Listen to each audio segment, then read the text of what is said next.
All right, week 38, day one, create the logo. And again, this week we're talking about brand identity. And it is specifically for experienced designers, but this should work across all disciplines of design. And today we're talking about creating logos. I would say that if you have no experience in this, do your best. There are a number of good resources out there on how to concept and generate logos. I will say that when I am strapped for ideas, I will go through Logo Lounge and look at this year's report to see what trends are, and then maybe go back 4 years and see what was there and make a vision board. But at the end of the day, think about the company that you're supporting, what their primary delivery of value is, what their mission is, what their values are, and generally it's just good practice to quickly sketch out maybe 20 different logos and see if anything resonates, see if there are any that you can combine. If this is something you don't normally do, this will hopefully help you develop a little bit of empathy for people that do it professionally and recognize the amazing talent that it takes to do this.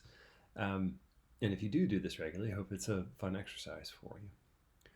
When you're doing this, focus on clarity, meaning, and memorability. So something that's easily recognizable and tied back to the tech startup itself. And I think we've all seen a logo where, when you look at it, you think, oh gosh, I think there are about 100 companies this could be.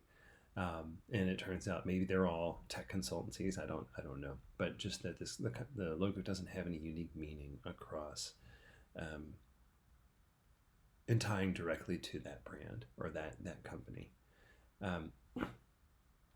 Think about some optional constraints as you're going through this. So whether it's a primary or simplified mark, whether they're different marks that just need to be used in different ways, whether it's light and dark mode, whether it's similarly on a light substrate or a dark substrate. So what does it look like if it's a lighter ink on a dark foundation versus a darker ink on a light foundation?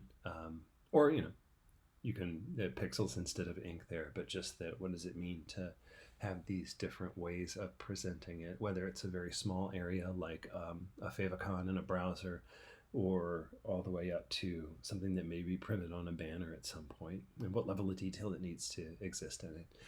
But really focus on one or two primary use cases for it, maybe 2 or 3 primary use cases for it, and make those variations. So focus on the logos that you would most likely need. So it could be a tiny one, a large one, and both of them in light and dark mode. We have a resource here this week that is on logo design. You can check that out. I think it's a good resource, as well as the primary one for this week on brand guidelines. They should both be very supportive in this particular day. And I wish you the best of luck. I'll see you on day 2.